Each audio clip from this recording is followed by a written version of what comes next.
Welcome back to the Healthy with Heartland podcast. My name's Justin Freistadt. I am your host. Also joined, of course, with your favorite co-hosts and creative directors, Simon and Shannon. How are we feeling today? How's it going, Heartland fam? Another healthy day with Heartland. Sounds Sure cliche, is. but it is. Sure is. I love these intros. It's Thursday.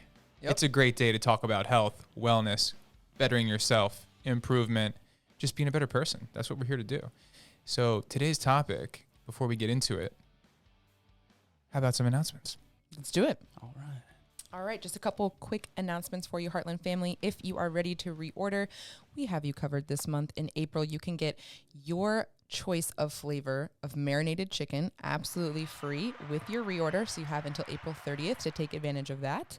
You can visit us at heartlandfoods.com/schedule-your-reorder. And we have a fun event coming up as well, which Heartland Foods is sponsoring. It's the Healthy Kids Running Series in Frederick, Maryland. So if you're local or you'd like to come and join in on the fun, make sure to visit healthykidsrunningseries.org and sign up for that. You'll be sure to see us there. Right. With that, guys, Oh, schedule your pop-up as well.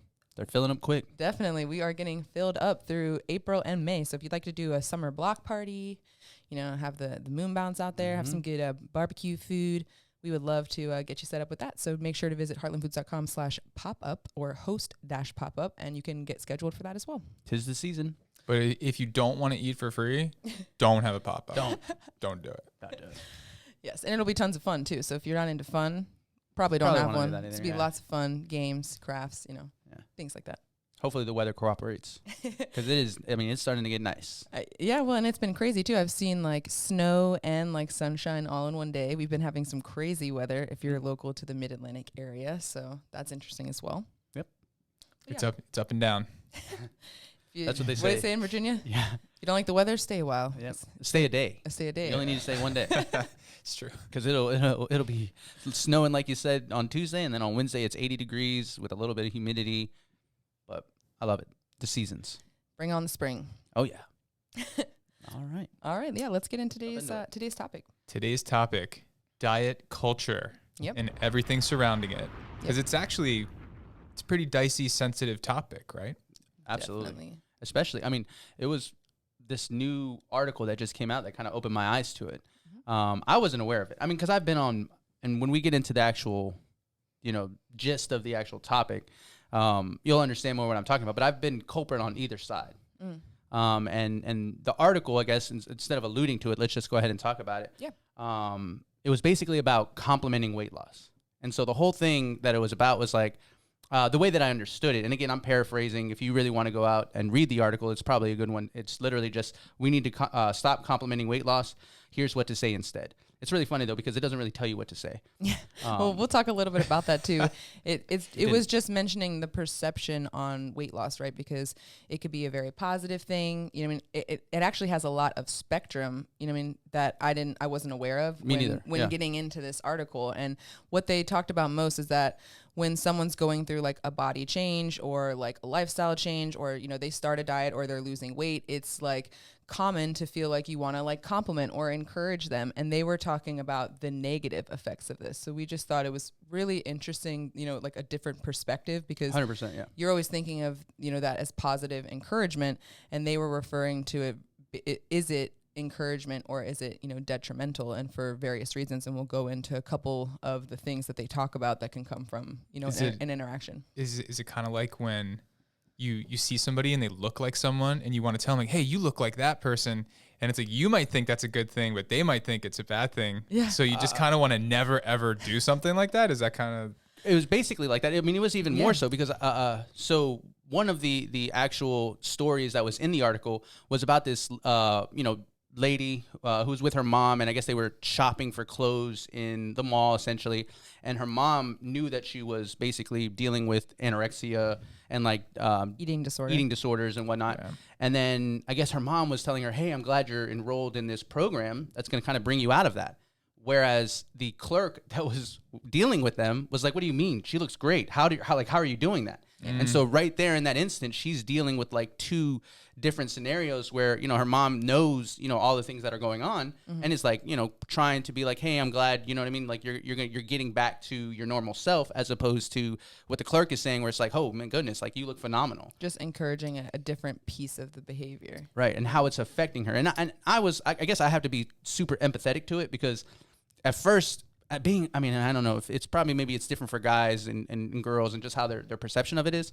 But as a guy, it's like, I don't know if we really, maybe we do. I don't know if we really deal with things like that. It plays a lot into the fragility and sensitivity of each individual, because Right. everyone's different, right? You're right. Absolutely. I think we need to understand that first. And, 100%. you know, of course, we're not making recommendations on either side. We're simply just trying to bring to front, like, the perspective of, have you ever thought of it in this way? You know, And I hadn't.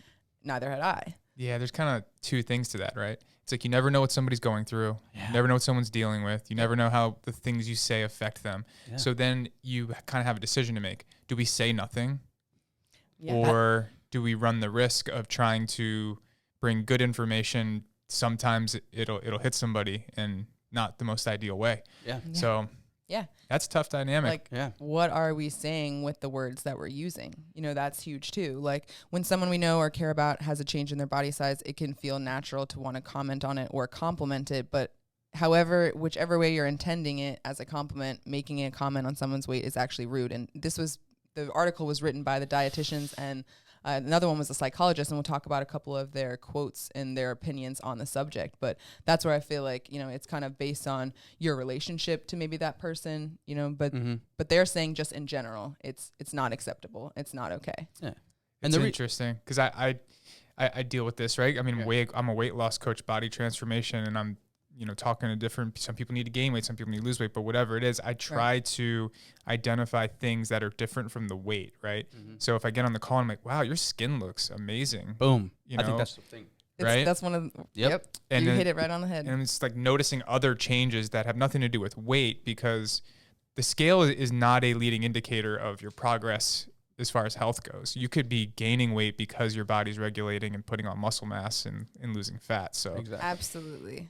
And And just because you're losing weight doesn't necessarily mean that it's healthy. Right. So Right. you never know. You know, I mean, that's one thing that they talked about. And two, they said, you know, expressing that you're happy to see someone, focusing on something that's non-appearance related. Those are things that you can be talking about. And I mean, skin is appearance related, but that has nothing to do with weight loss or weight gain. It's simply just something that you're, you know, commenting on and complimenting them on. So those were things that they were recommending you go for versus the specific compliment on the weight itself.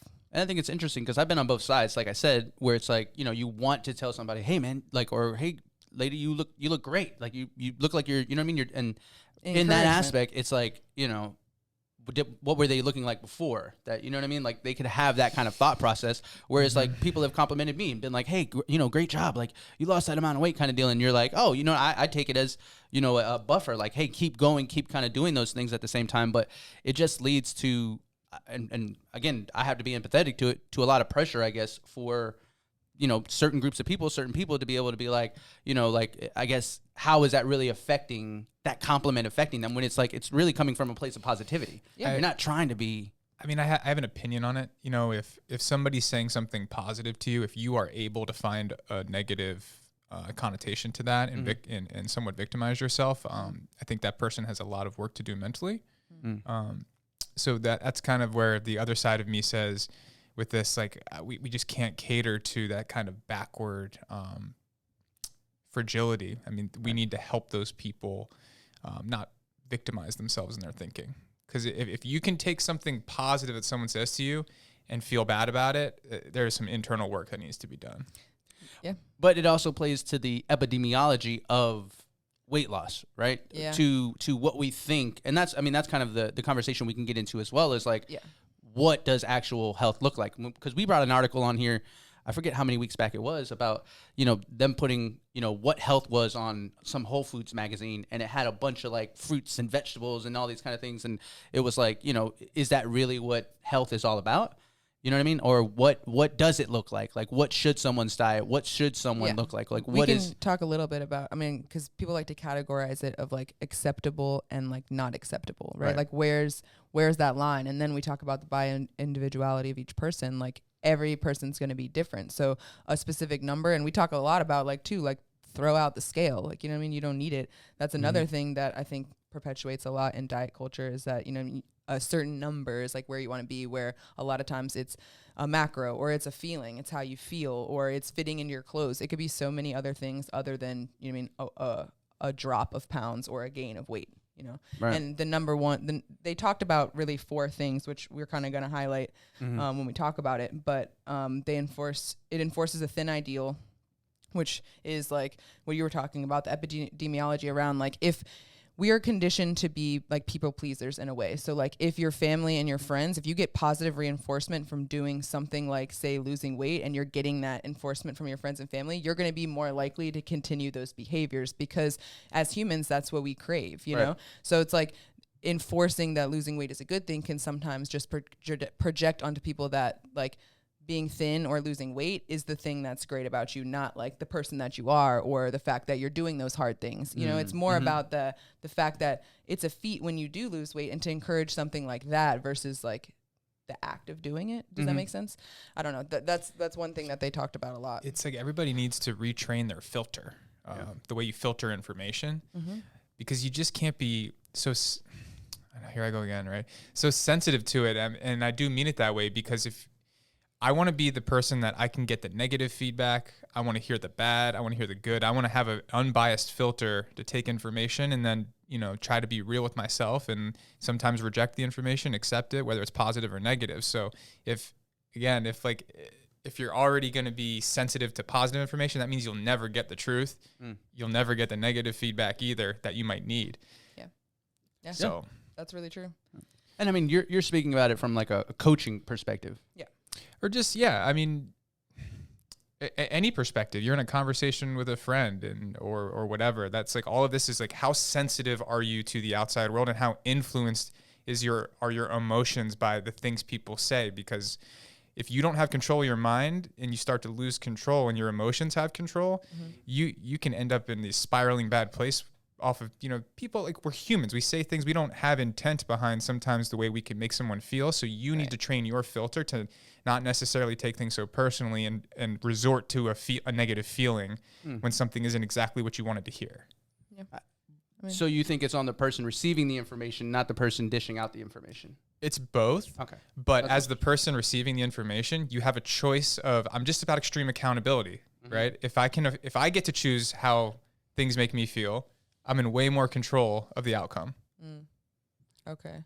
But I So think you're then saying- I agree with you. Like how And you I'm just playing react, devil's how advocate. you react to a situation. Because I just feel like then what we're saying is like the power, of course, like you want that power to be able to decipher what people are saying. But if someone comes up to you and they give you, you know, maybe not a compliment, maybe it's something like it's a what is that called? If it's not a compliment, it's I have no idea. the opposite of a compliment.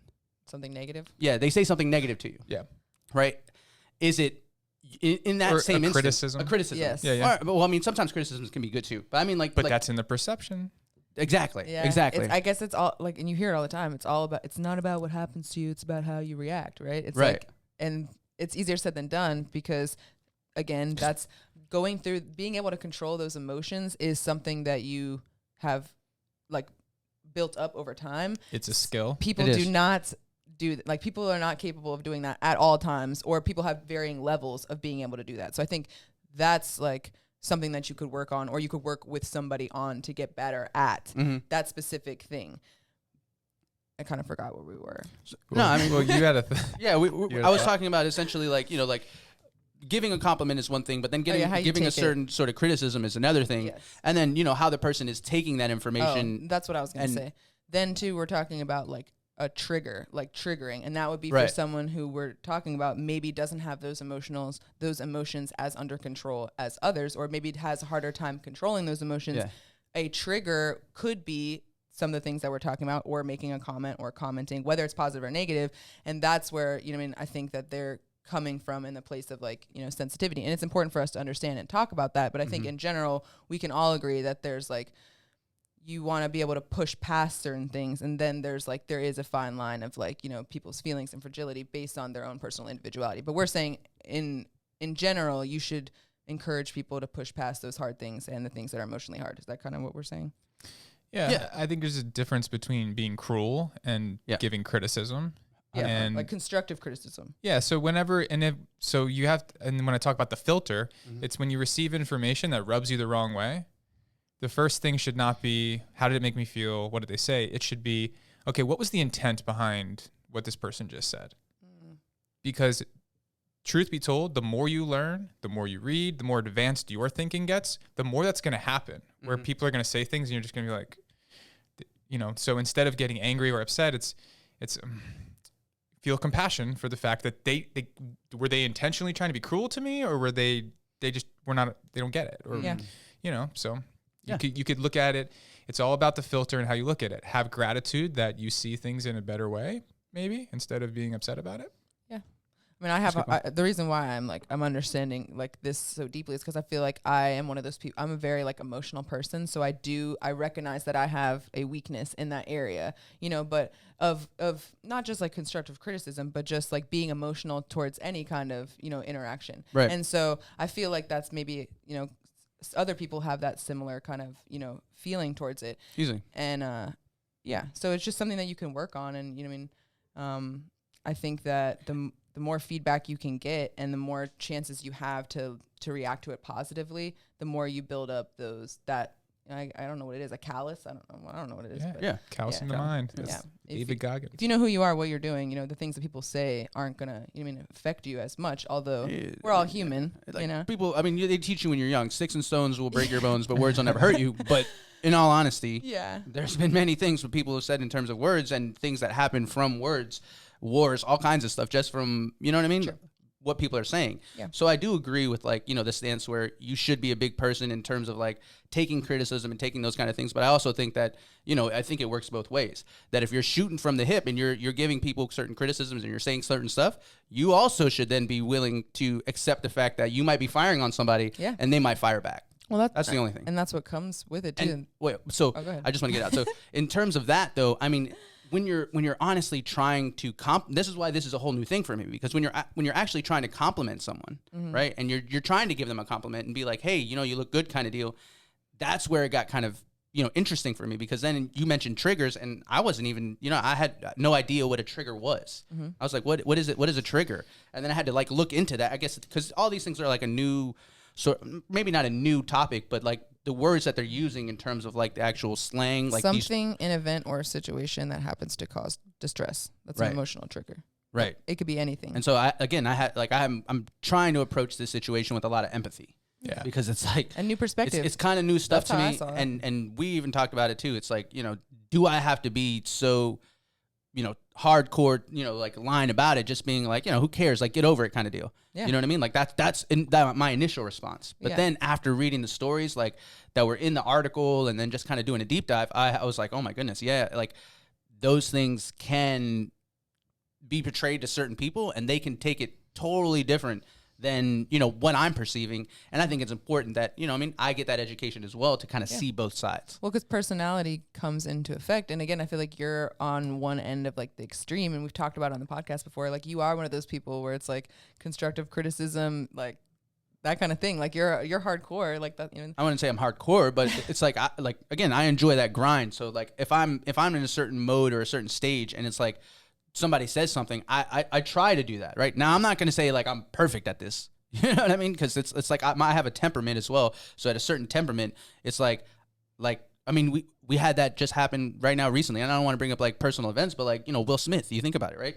You have that certain instance where, again, something triggers you to do something out of the norm. Like, you come outside of like who you are and what you actually represent. So I think that, like it's a huge topic, especially right now when it comes to diet culture and controlling your emotions. And I think it's super important. And for me, it's one of those things where you really gotta do a deep dive and dig in and say, hey, you know what I mean? Like Justin said, what's the real information? Like, what are you really trying to do? What is your end goal? And I think that if you don't know those things, you can be easy to get trapped in those emotional pitfalls. Yeah. I mean, as a person who had to build emotional strength. I mean, I originally was a very, very emotionally weak person. Extremely. Hated it. Socially, anxiety, like didn't want to go to any events in high school, didn't go, like no homecoming, prom, like no way, I'm not going. And that was out of emotional weakness is what it was, for social situations. So being a person that had to work diligently for decades to build the control I have over my brain now, I can tell you life is better when you work on your brain. And when you react like that, like the situation you described, that's just a loss of control of your brain. And now your brain's being reactive and you're completely out of control. You're irrationally reacting. Yep. And it's like a domino effect. And that's why I have a hard time with topics like this, is because we are basically debating enabling that versus saying, no, we need to work on that. Yeah. That's why I thought that this small article with like 4 paragraphs, I was just like, wow, like it really made me think, because it's really interesting the way that like humans are designed and our thought process and our emotions and how everyone is like so different and will perceive certain things different. Then I came to think about, and this is off topic, like, you know, texting versus talking like in person, and like how things get misperceived, and like the way that you say something, people can take it, you know, a certain way in text versus if you were like in person and they can see your face and your emotions. So and they're not even talking, they're like, I'm assuming here we're talking about communicating in person, you know what I mean? We don't even know. So that's just another layer, you know what I mean, of our like society and our world today that we have to deal with. But anyways, the second part, you had hinted to it, but if you are commenting or complimenting someone on like losing weight or whatever, a health change, it can imply that they didn't look good, or that, you know, they weren't looking good before. So that's the other thing. It's like, are you going to put your foot in your mouth accidentally by saying something good, or like, are they going to take it as a compliment, but then they're kind of like, oh, you know, when like behind your back, like, I don't know, like, so It's such a tough line to walk, because think about it, you will only tell someone what you think they can handle. Right? That's true too. Like, how many times do you disagree with someone and you want to tell them the truth, but you don't, because you know they can't handle it, or it's going to cause a problem? Yeah. Or an argument. So then you have to think, is like, do you want to ever be that person? I do. don't want to be the person walking around that no one will tell the truth to. Oh, I'm you know what I'm I the mean? person, and specifically, you know what I mean, with Shane. I mean, she's my wife, but it's like, it's one of those things where like I tell her, it's like, sometimes the truth is hard to hear, but it's better to hear it. You know what I mean? Like, I'd rather you especially hear in your it and family, be emotional and feel a certain type of way than to not know the truth. You know what I mean? So that's kind of what I feel like we're talking about, is like, but it's still hard. The harder, right? Yeah. Because I mean, you know, again, it's about the perception of what people are saying. And again, we're talking about language, right? So the words that you use can also be perceived in a certain type of way, and those like words can be triggering. And so it's like, you could honestly, again, be coming from a good place to try and compliment someone, and they could take those words and, you know what I mean, somehow in what you said, it's like, you know what I mean, it becomes a situation.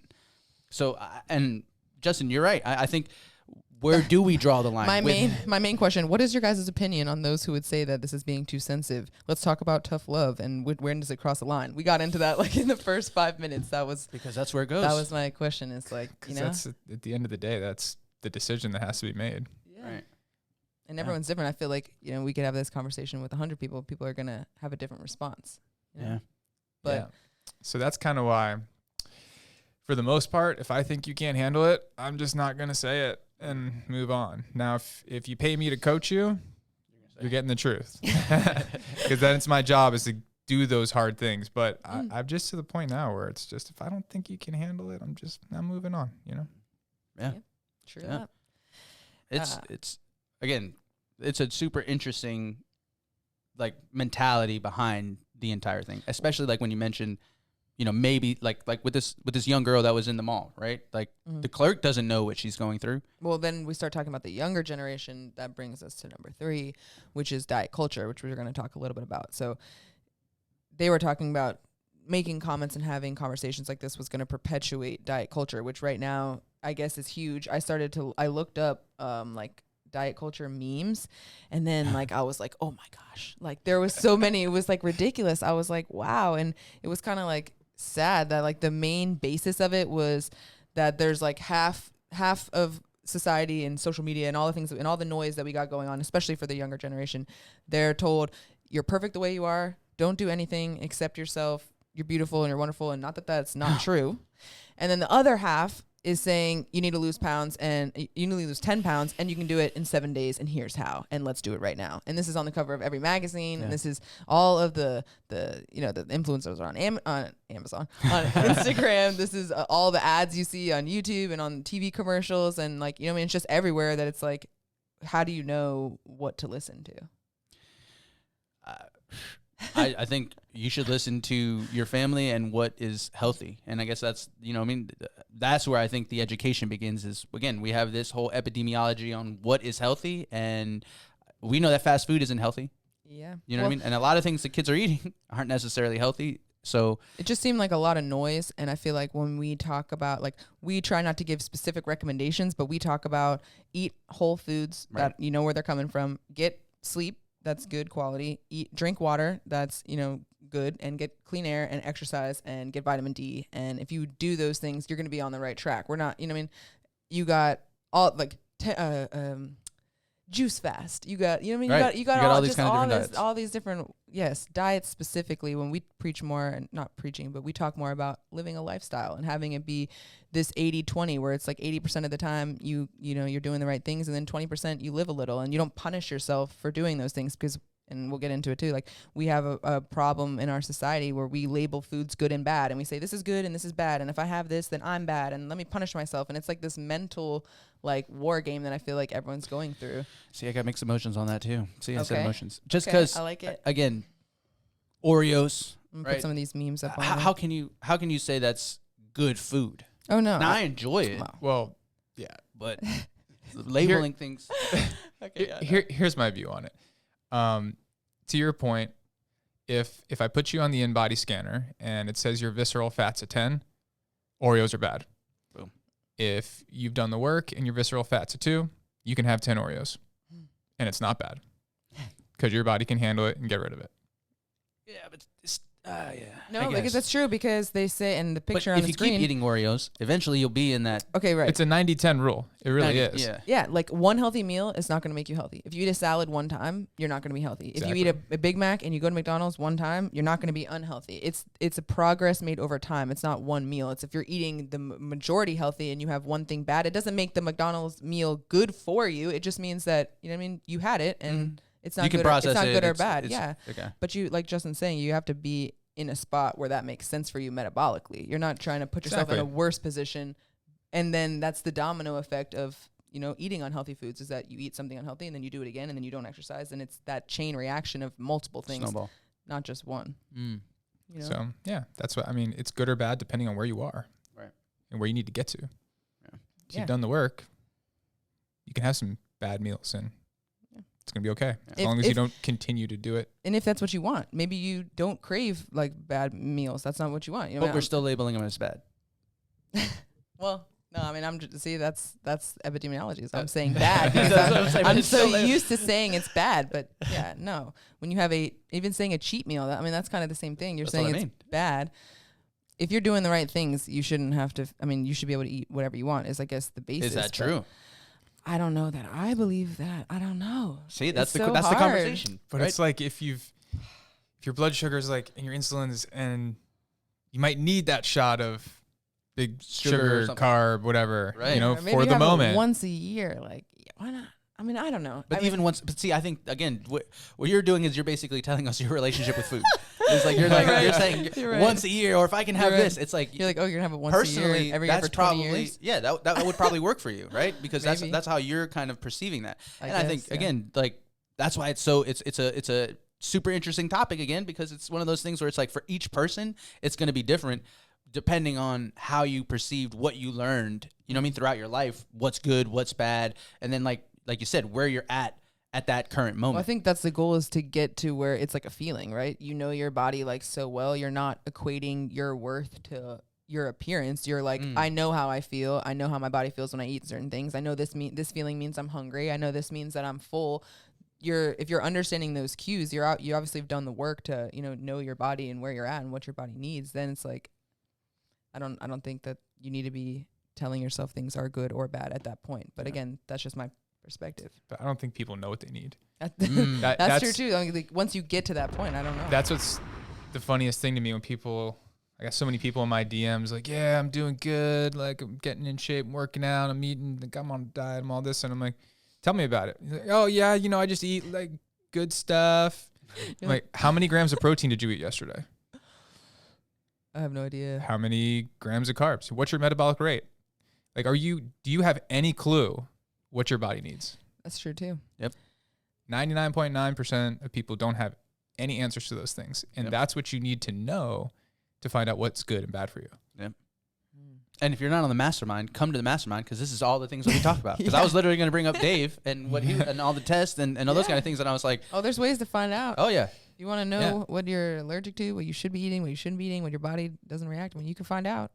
Yeah, because like, what if you eat too much of the good stuff in a deficit, and then you get to such a low body fat percentage that now you've got hormone problems and your organs aren't functioning the way they should. Everything's a curve. Yeah. Yep. There's extremes on It's so amazing when you think about it. The body, it's so amazing how all of these things take effect. Like you said, you could be eating like in your mind, I'm eating good, but you're eating exactly consistently and all those kind of stuff, and you may not even be hitting those targets because you're not tracking it. Yeah. And or you could you don't know your body needs vitamin D, or you don't know they're low on potassium or magnesium, even though most people are.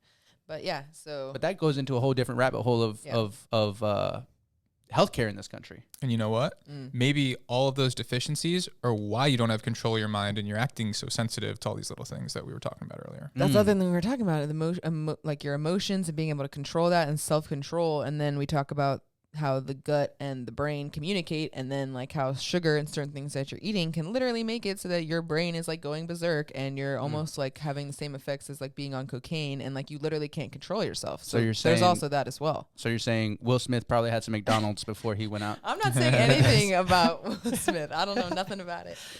But no, I mean, we kind of hit the nail on the head. And again, losing weight doesn't always mean that you're healthier. Sometimes you can be gaining muscle, and that's technically you're gaining weight, right? You're gaining pounds on the scale, but you're gaining muscle, and your body's actually losing fat, and metabolically you're healthier. So it just because the number, on the scale, I don't think that that's necessarily the telltale.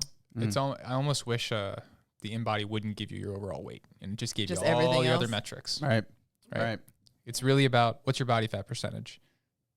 I mean, at the end of the day. Mm-hmm. It's not about how much you weigh. Yeah. So there's a lot of people that are really skinny fat that need to gain some weight first. Yeah. Yep. And again, that just speaks to bio-individuality. Like, the certain person is going to need to do certain things to either gain or lose weight. And even in terms of losing weight, doing it the right way. Yep. I mean, we recently did the Lion diet, and I can speak to it. Like, we did it so consistently that I broke out.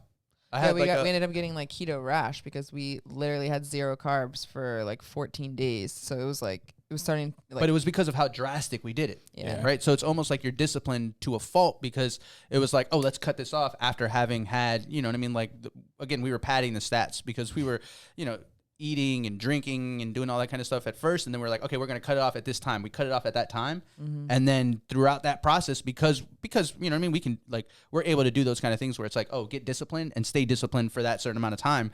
But then our body told us, that was an no, experiment. Right? That's not. Well, we weren't expecting it. And we had done keto before. We had done super low carb. We've done a bunch of fasting. But that's the part. That's the point I'm trying to make, as far as like, even like engaging in these diets. It's like you have to. There's a right way to do them. Yep. Because if you don't, your body will let you know, and it'll say, hey, you know what I mean? Like, oh yeah, fat diets, trends, doing things the wrong way will help you lose weight fast. Unfortunately, they usually never do, even if they say they're going to. And if you do lose weight, it's likely you'll gain it back soon after, which we've all been through too. It's just crazy. This is something I've noticed with all my clients.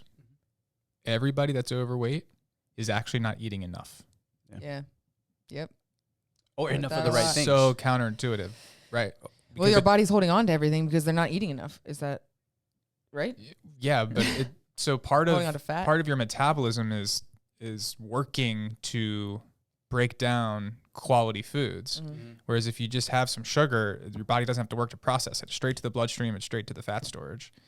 And if you eat meat and something like rice, which seems like, oh, the carbs are going to make me fat. Well, your body, it's slow digesting. It has to work. The thermic effect of the food You're going to burn more. exceeds the caloric intake, right? Yeah, that's true. And that's how your metabolism starts to build. So yeah, it's the hardest thing I have with my clients is getting them to eat enough. Because once you start eating the right things and you get rid of the wrong things, it's actually difficult to eat enough.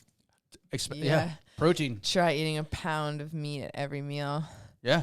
And I mean, or like, you know, like the recommended weight was the like first time it was fine. The second time it was like, and then by the third time I was like, no. But that's the point, right? Is that well again, but your body, that amount of protein is what your you. body actually needs, and every single day, right? That's what that's if you were eating that way every single day in terms of getting the right amount of protein. If you were just eating ruminants and you were just eating protein every day, you have to have 2 pounds. Is that what you're saying? Well, not only that, but if you were eating the right amount of protein, right, you wouldn't be able to if you're because slamming chicken breast and steak and those kind of things is if you're eating your weight in body weight, you can't. It'd be really hard to eat it in protein. Every day. To eat that's one thing, but then to eat all the other stuff that you want to eat on the side after having ate your weight in protein, it's a hard thing to do. Yeah, so if you try concentrate, being hungry and try having a sweet tooth after dinner after you've eaten your body weight in protein. Is that what you're saying? 100%. Oh yeah, 100%. Because I was fully satiated every single time we had that pound of meat. Every single time. I didn't I would literally sometimes I'd be like, I'm done. Yeah. I can't. Start to listen to your body. And then of course it's like, oh, do you want a little treat after? No, I'm stuffed. I have no appetite right now. I think that's kind of the point is that, well, number one, it was elimination. So it was trying to get your body to just process that one thing and get metabolically everything out of it that it was could. For the gut too, yeah. Yeah, and help your gut. And then 2, it was, for you to get that amount of calories, you had to eat that amount of food. So it's kind of different. I don't think I've ever thought about it this way. So your body's designed to do what? Process foods. Right. Make energy. Make energy, yeah. So what do you think your body does when the food's already been processed? Keep processing? It doesn't. It just doesn't process it. It's processed. It goes through you and it's stuck on you. Oh, whoa. Well, that's interesting. So like everybody says, eliminate processed foods, but yeah, there's probably no thermic effect of the food. It's already been processed. Right. Your body is designed to break it down and process it. So if that's already been done ahead of time, it's going to be confused. Interesting. I never thought about it like that. That's a good point. Yep. So whole foods, your body has to process them. Things that are already processed, your body doesn't know what to do with it. Interesting. Yep. Well, I guess what was number 4? As I say, we kind of covered number 4 is that the weight loss might not be intentional. So you never know if there could be another reason why they're losing weight, stressful situation, something they're going on through life. Like you gain weight. Well, it could be either. Either one. Yeah, but you never know what's going on in people's lives. So it's you should never just assume that it's weight loss. So that's kind of the one that they touched on lastly, and then how they wrapped up was just talking about ways that you can talk and compliment people instead, and just picking out things that are maybe non-appearance based, or Justin, you had a good one earlier, just referencing like someone's skin looking beautiful and glowing. That's something that nice that you could talk about. That's different than just commenting on someone's weight loss or something like that, but just creating conversation around things other than just weight loss. And the photo that I had, the image was one of the diet culture ones where it just shows a conversation between like 2 women, and like the first conversation is like honestly probably more realistic, and they're talking about like, oh, blah, blah, blah, I should have eaten that, or like, I can't believe I ate that, or whatever. And like the other conversation is like just talking about what they did this weekend and how they should like get together and do something with their families or whatever. And it's just like interesting how probably, and I'm speculating, I don't know, but a lot of conversations, go on both sides. Like, what are we spending our time, talking about it? Is it positive? Is it negative? We're talking a lot about how we take what people are saying to us. Like, what about what we're putting out there? Like the stuff that we're generating, in conversation, just being aware in general of, what we're saying, what are the words that we're using, doing and saying to other people. Just being aware of that too. So. Yeah, I think Justin said it. Just as if you're coming from a place of gratitude and grace, like, you know what I mean? Say what you're going to say, and either way, you're going to have to, however the person perceives it. Yeah. It's a balance. I mean, I feel like I know I'm aggressive. I'm a counterweight to the soft position, and it's probably somewhere in the middle, but I just feel like people like me need to tell the truth so that we can bring people to the middle, and some people might not like it, but yeah, I would rather be in the extreme accountability ownership camp than on the other side. I just don't like yielding control of anything and blaming anyone for anything. Like, Yeah. everything's my fault.